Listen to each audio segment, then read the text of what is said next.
আসসালামু আলাইকুম। বাংলা সংবাদে সবাইকে স্বাগত জানাচ্ছি। আমি চিন্তিয়া হক। শুরুতেই সংবাদ শিরোনাম।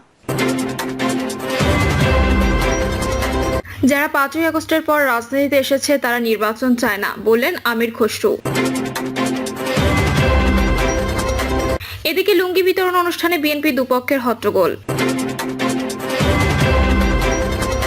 জানাবো মানুষ চায় ডিসেম্বরে নির্বাচন, বললেন আমিনুল। জানিয়ে দিব বরিশালে জাপা কার্যালয় ভাঙচুর, আহত 10।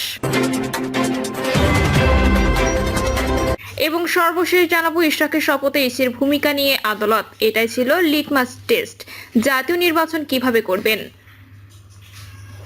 শুনছিলেন সংবাদ শিরোনাম, এবারে বিস্তারিত। যারা 5ই আগস্টের পর রাজনীতিতে এসেছে তারা নির্বাচন চায় না, বললেন আমির খসরু। বিএনপির স্থায়ী কমিটির সদস্য আমির খসরু মাহমুদ চৌধুরী অভিযোগ করেছেন, যারা নির্বাচনে যেতে চায় না তারা গণতন্ত্রের ধারায় নয় বরং বিশেষ প্রক্রিয়ায় রাজনীতিতে এসেছে। খসরু বলেন, এই দলগুলো একটি পরিকল্পিত নিয়ন্ত্রিত রাজনীতির অংশ। তারা জনগণের প্রতিনিধিত্ব করে না, তারা গণতন্ত্রকে ভয় পায়, কারণ নির্বাচন হলে তাদের জায়গা থাকবে না। আলোচনার সময় আমির খসরু আরো বলেন, এখন যারা নির্বাচন চায় না তারা আসলে ক্ষমতায় থাকার জন্য জনগণকে বাদ দিয়ে পেছনে দরজার পথ বেছে নিয়েছে। কিন্তু দেশের মানুষ এখন আর সেই পথ মেনে নেবে না। একটি সুষ্ঠু নির্বাচন ছাড়া এই দেশ চলতে পারে না। তিনি বলেন, ডিসেম্বরের মধ্যে নির্বাচন দিতে হবে, দেরি মানেই জনরোষ। আর যদি কেউ গণতন্ত্রের পথ রুদ্ধ করতে চায় তবে জনগণকে সঙ্গে নিয়ে তাদের প্রতিরোধ করা হবে। কোন দল যদি 5ই আগস্টের পরে রাজনীতিতে আসে তারা গণতন্ত্রের ধারায় আসেনি, তারা এসেছে অন্য কোনো শক্তির ছত্রছায়ায়। দেশের মানুষ এখন এসব বোঝে। নির্বাচনে আনানোর চেষ্টা মানে গণতন্ত্রকে অবজ্ঞা করা। লুঙ্গি বিতরণ অনুষ্ঠানে বিএনপি দুপক্ষের হট্টগোল। ঢাকার উত্তরা 11 নম্বর সেক্টরে জিয়াউর রহমানের শাহাদাত বার্ষিকীর অনুষ্ঠানে পোশাক বিতরণকে কেন্দ্র করে বিএনপি দু গ্রুপের মধ্যে হট্টগোলের ঘটনা ঘটেছে। পরে ঘটনাস্থলে গিয়ে পরিস্থিতি নিয়ন্ত্রণে আনে পুলিশ।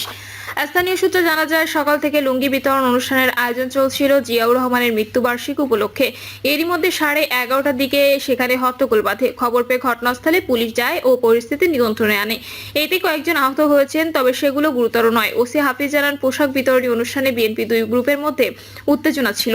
আমরা এখানে আসার পর আর তেমন কিছুই হয়নি। আহতের ঘটনা আছে কিনা জানতে চাইলে তিনি বলেন, কাউকে আহত পাইনি আমরা। দুই গ্রুপের মধ্যে উত্তেজনা ছিল। দুই গ্রুপ আমাদের উপস্থিতিতে মিটিং করে, ফলে সুষ্ঠুভাবে শেষ করে সমাবেশ। মানুষ চায় ডিসেম্বরে নির্বাচন, বললেন আমিনুল। বাংলাদেশের মানুষ চায় আগামী ডিসেম্বরের ভেতরে নির্বাচন হতে হবে বলে মন্তব্য করেছেন বিএনপির কেন্দ্রীয় ক্রীড়া বিষয়ক সম্পাদক, ঢাকা মহানগর উত্তর বিএনপির আহ্বায়ক, সাবেক সাবজয়ী ফুটবলার আমিনুল হক। আমিনুল হক বলেন, এই অন্তর্বর্তীকালীন সরকারকে আমরা বারবার আহ্বান করেছি, আপনারা দ্রুত সময়ের ভেতরে একটি নির্বাচন দেন। কিন্তু দুর্ভাগ্যের বিষয়, গত 17 বছর স্বৈরাচার সরকার নির্বাচনের কথা শুনলে যেমনটি করে টালবাহানা করেছিল, অন্তর্বর্তী সরকারকেও দেখছি তারাও স্বৈরাচারের মতো টালবাহানা করছেন। বিএনপি সহ যুগপৎ আন্দোলনের সকল রাজনৈতিক দল এবং এদেশের মানুষ চায় আগামী ডিসেম্বরের ভেতরে নির্বাচন হতে হবে। অন্তর্বর্তীকালীন সরকারের প্রধান উপদেষ্টা অধ্যাপক ডক্টর মোহাম্মদ ইউনূস জাপান সফরে গিয়ে একটি দল ছাড়া আর কোনো দল ডিসেম্বরে নির্বাচন চায় না বলে যে মন্তব্য করেছেন তা সঠিক নয় বলে দাবি করে এর সময় তিনি বলেন, জাতীয়তাবাদী দল বিএনপি শুধু একাই নির্বাচন চায় না, বিএনপির সাথে যুগপৎ আন্দোলনের সকল রাজনৈতিক দল, বিভিন্ন সংগঠন, সুশীল সমাজ এবং এদেশের সাধারণ মানুষ সকলেই একটি অবাধ, সুষ্ঠু ও নিরপেক্ষ নির্বাচন চায়। আমিনুল হক বলেন, যে নির্বাচনের মাধ্যমে এদেশের জনগণের সরকার প্রতিষ্ঠিত হবে, সেই জনগণের সরকারই পারবে একমাত্র পরিপূর্ণভাবে রাষ্ট্রীয় প্রতিষ্ঠানগুলোর সংস্কার করতে, স্বৈরাচার শেখ হাসিনা সহ তার দোসরদের বিচার করতে, বাংলাদেশের আনাচে কানাচে আওয়ামী প্রেতাত্মাদের আইনের আওতায় এনে বিচার করতে। নির্বাচনের প্রসঙ্গ টেনে আমিনুল হক বলেন, গত 17 বছর এদেশের মানুষ ভোট দিতে পারে নাই। বাংলাদেশের মানুষ এখন ভোট দিতে চায়। মানুষ তার নাগরিক অধিকার, ভোটাধিকার ফিরে পেতে চায়। গত 17 বছর এদেশের মানুষ আন্দোলন করেছে, সংগ্রাম করেছে, লড়াই করেছে একটি অবাধ, সুষ্ঠু, নিরপেক্ষ নির্বাচনের জন্য। সেই নির্বাচনের জন্য দেশের মানুষ এখন অপেক্ষা করছে। সংস্কার ও স্বৈরাচারের বিচারের প্রসঙ্গে অন্তর্বর্তী সরকারের প্রতি অভিযোগ করে আমিনুল হক বলেন, আপনারা সংস্কারের কথা বলেছেন, কিন্তু আপনারা সংস্কারের ধারের কাছেও নেই। আপনারা স্বৈরাচার শেখ হাসিনা সহ তার দোসরদের বিচারের কথা বলেছেন, কিন্তু আপনারা তাদের বিচারের ধারে কাছেও নেই, কারণ আপনাদের ভেতরে স্বৈরাচারের ষড়যন্ত্রকারীরা ঢুকে গেছে। আপনারা স্বৈরাচারের কথা শুনছেন, কিন্তু এদেশের জনগণের কথা শুনছেন না। বিএনপির এই নেতা বলেন, শহীদ প্রেসিডেন্ট জিয়াউর রহমান বাংলাদেশের বিভিন্ন ক্ষেত্রে বহু সংস্কার করেছিলেন। আজকে যে সংস্কার সেটা হচ্ছে স্বৈরাচারে রেখে যাওয়া রাষ্ট্রীয় প্রতিষ্ঠানের দলীয় ও রাজনীতিকরণ করার কারণে। জিয়াউর রহমান সেই সময় বাংলাদেশকে নতুনভাবে ঢেলে সাজাতে সংস্কারের ধারাবাহিকতায় তিনি 19 দফায় কর্মসূচি দিয়েছিলেন। আজকের রাজনৈতিক কঠিন সময়ে আমাদের নেতা বিএনপির ভারপ্রাপ্ত চেয়ারম্যান তারেক রহমান রাষ্ট্র কাঠামো মেরামতের 31 দফা রূপরেখার কর্মপরিকল্পনা দিয়েছেন। সেই পরিকল্পনা বাস্তবায়নের মাধ্যমে বাংলাদেশের মানুষ তার পরিপূর্ণ নাগরিক অধিকার ফিরে পাবে। বিএনপি প্রতিষ্ঠাতা জিয়াউর রহমানকে আধুনিক বাংলাদেশের জনক হিসেবেও অভিহিত করেন তিনি।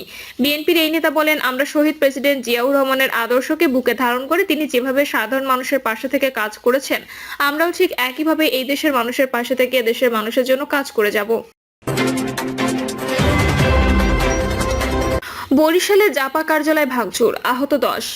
রংপুরের চেয়ারম্যান জিএম কাদেরের বাসভবনে হামলার প্রতিবাদে নগরীতে বিক্ষোভ মিছিল করেছেন জাতীয় পার্টি। এছাড়া গতকাল বিকেলে বরিশালে জাপার প্রতিবাদ মিছিলে হামলা হয়েছে। এ সময় জাপার পাল্টা হামলায় গণ অধিকার পরিষদের জেলা এবং মহানগরের সভাপতি ও সাধারণ সম্পাদক সহ কমপক্ষে 10 জন আহত হন। এদিকে হামলার প্রতিবাদে গণ অধিকার পরিষদ ও বৈষম্য বিরোধী ছাত্র আন্দোলনের শতাধিক নেতাকর্মী রাতে শহরে প্রতিবাদ মিছিল করে। মিছিলটি ফকিরবাড়ি সড়কে ঢুকে জাপা কার্যালয় ভাঙচুর করেছে। আহত 5 জনকে বরিশাল শেরেবাংলা চিকিৎসা মহাবিদ্যালয় হাসপাতালে ভর্তি করা হয়েছে। তারা হলেন জেলা সভাপতি শামীম রেজা, সাধারণ সম্পাদক এইচ.এম. হাসান, মহানগরের সাধারণ সম্পাদক ফায়সাল ফরহাদ, সাংগঠনিক সম্পাদক সোহাগ ফরাজি ও কেন্দ্রীয় মানবাধিকার বিষয়ক সম্পাদক মিরাজ হোসেন। প্রত্যক্ষদর্শীরা জানান, জাপার শতাধিক নেতাকর্মীর মিছিলটি ফকিরবাড়ি সড়কের দলীয় কার্যালয় থেকে বের হয়। কিছুদূর অগ্রসর হলে ফকিরবাড়ি ও সদর সংযোগ মুখে কয়েকজন লাঠিসোঁটা নিয়ে মিছিলের ওপর হামলা করে। জাপা কর্মীরা পাল্টা প্রতিরোধ করলে হামলাকারীরা দৌড়ে পালায়। কয়েকজন ব্যবসা প্রতিষ্ঠানের মধ্যে ঢুকে পড়ে। জাপা কর্মীরা ওইসব দোকানে ঢুকে হামলাকারীদের বেদম পেটায়। পরে পুলিশ এসে আহতদের উদ্ধার করে হাসপাতালে নেয়। মিছিলে নেতৃত্ব দেওয়া জাপা চেয়ারম্যানের উপদেষ্টা ও মহানগর আহ্বায়ক অধ্যক্ষ মহসিন উল ইসলাম হাবুল বলেন, হামলাকারীরা জাতীয় নাগরিক পার্টির লোকজন। তারা শান্তিপূর্ণ মিছিলে পরিকল্পিতভাবে হামলা করেছে। বরিশালে এনসিপিকে থাকতে দেওয়া হবে না।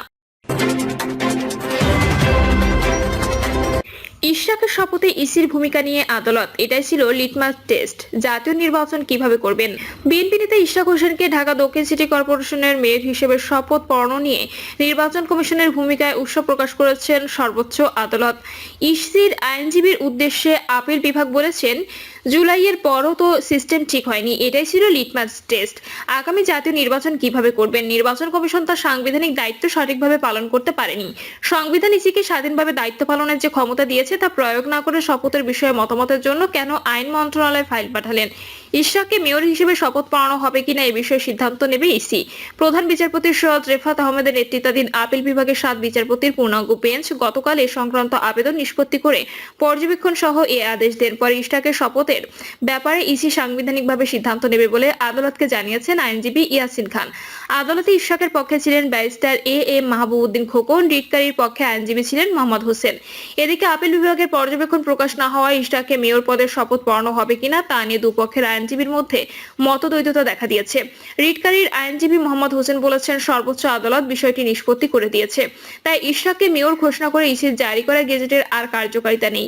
অন্যদিকে ইশরাকের আইনজীবী মাহবুবউদ্দিন খোকন বলেন, গেজেট এখনো বহাল আছে। আপিল বিভাগের রায়ের অনুলিপি হাতে না পাওয়া পর্যন্ত মন্তব্য করতে চান না প্রধান নির্বাচন কমিশনার এ.এম.এম. নাসির উদ্দিন। গতকাল বিকেলে নির্বাচন ভবনে তিনি বলেন, আপিল বিভাগের রায়ের কপি এখনো পাইনি। এটা পাওয়ার পর আইনি দিক পরীক্ষা করে আমাদের যা করণীয় তাই করব। ইশরাক হোসেনকে শপথ পড়ানোর বিষয়টি নিয়ে গতকাল অন্য নির্বাচন কমিশনার ও একাধিকবার ইসির আইন শাখার সঙ্গে বৈঠক করেন সিসি।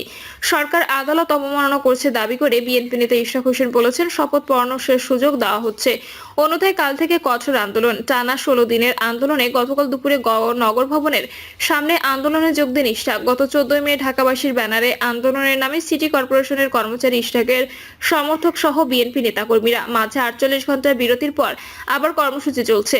এদিকে নগর ভবনের আধিপত্য নিয়ে জাতীয়তাবাদী শ্রমিক সংগঠনের দুপক্ষ গতকাল সংঘর্ষে জড়িয়ে পড়ে। এতে 10 জন আহত হন। পরে ইশরাক হোসেন নগর ভবনে গিয়ে দুপক্ষকে সংহত হওয়ার আহ্বান জানান। প্রিয় দর্শক, এই ছিল এখনকার সর্বশেষ সংবাদ। আপডেট সব সংবাদ পেতে চ্যানেলটি সাবস্ক্রাইব করে বেল আইকনটি ক্লিক করে রাখুন।